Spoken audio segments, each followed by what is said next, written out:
Мен огородқа киришти. Мына огородым. Хоп. Хоп.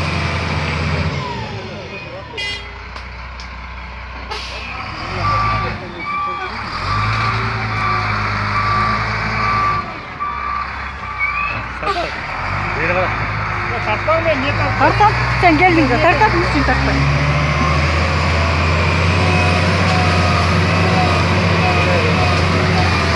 Kaçlar tartım öyle, dans kaçlar tartım yok.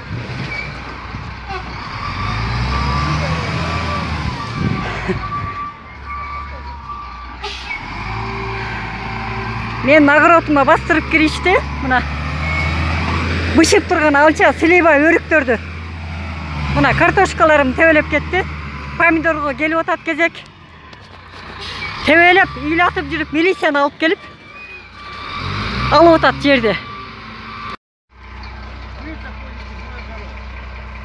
Вот бул жерде президенттин желегине карабай бастырып кирип атат. Урматтуу президент.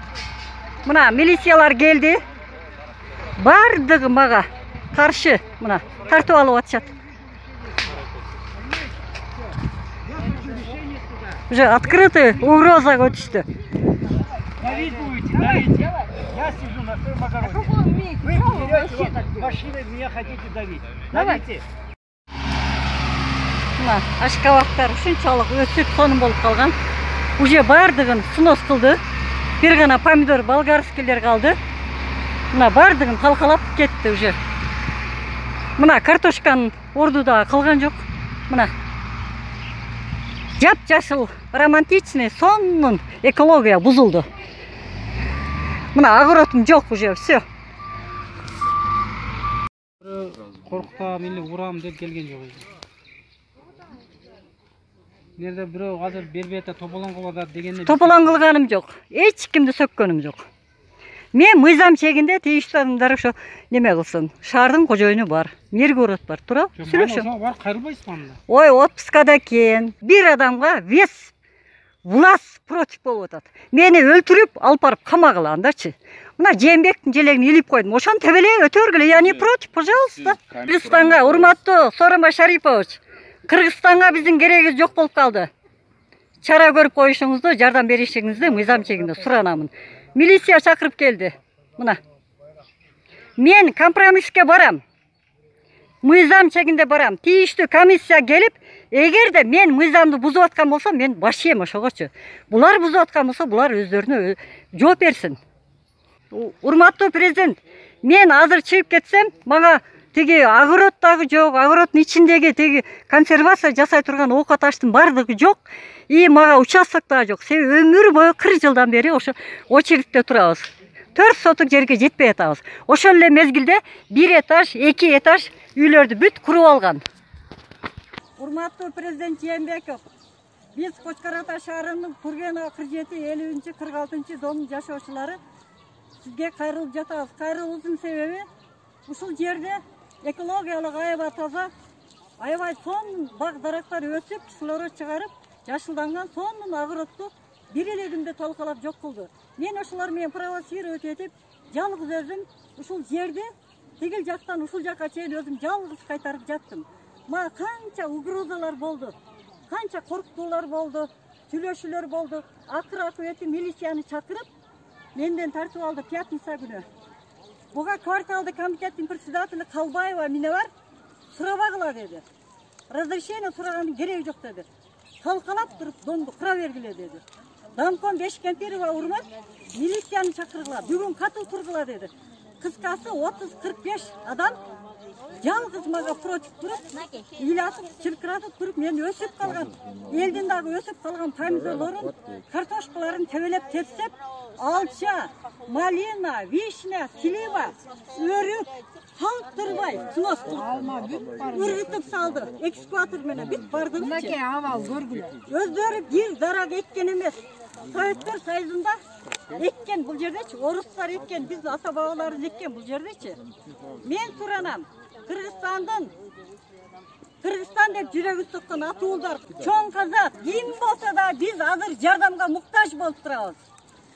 Суранам, Elдің жері елге қалсын. Жергілікті ушул жерде 30-40 жыл, 50 жыл жашаған адамдарға қалсын. Жоқ дегенде, екі сотықтан бөліп берсін. Болмаса базар құрып берсін. Или детский площадка. Андан говорю, или хотя бы детский площадка курсын. Потому что столько рядом домов многоэтажных, многоквартирных. Детям некуда идти гулять. А тут еще начали... По тротуарам играются. По тротуарам они играются. Мы каждый раз боимся, каждый день, каждую секунду боимся за их жизнь.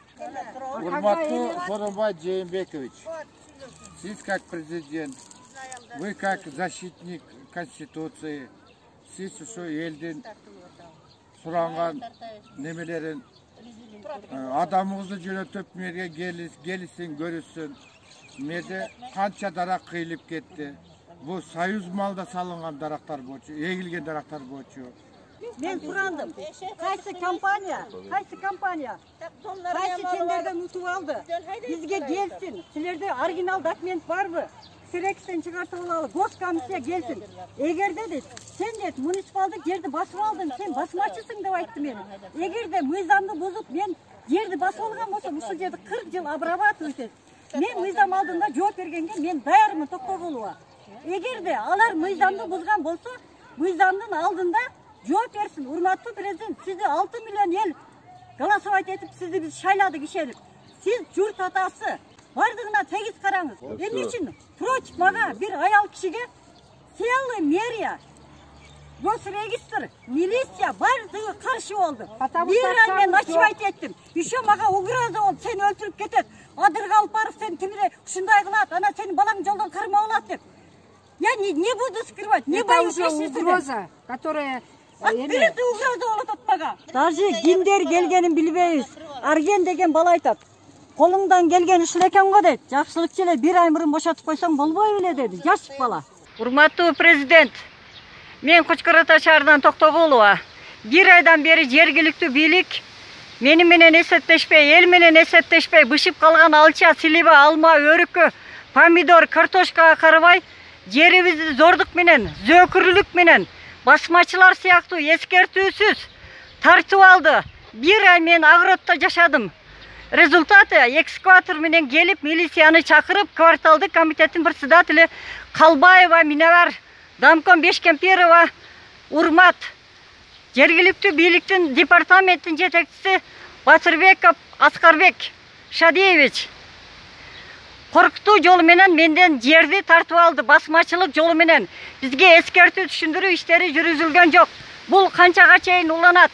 Биз чоң казатка кошулдук. Урматтуу президент Жээнбеков, биринчи кезекте биздин ушул маселени чечип бериңиз. Чоң казатка колдоо көрсөтүңүз. Сыймык Жапыкеевке эмнеге кысым көрсөтүлүп атат? Сыймыкка сыйлык берилсин. Урматтуу кыргыз элим, урматтуу чоң казат, урматтуу президент Жээнбеков, биз Кучкар Ата шаарынан сизге түз кайрылуу жасап атабыз. Биринчиден Кыргызстаныма, кыргыз элиме ден соолук каалайбыз. Ар бир үйдө тынчтык, бакубат жашоо болсун.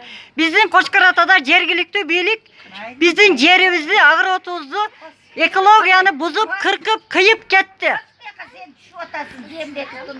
Биз эгилип, кышып калган агротты экскаватор менен тепселеп кетти. Бир ай мен Агротто жашадым. Бир менен согуш талаасында 35 эркек киши согушуп атты менен кадимкиде. Акыры результаты милицияны чакырып, күч колдонуп, зөөкүрлүк менен, басмачылык менен жерибизди тартып алды. Биздин заманда, ушул заманда адилеттик барбы, жокпу? Биз бардыгыбыз чоң казатты колдойбуз, биз кошулдук. Көңүл бурганыңыздар үчүн чоң рахмат.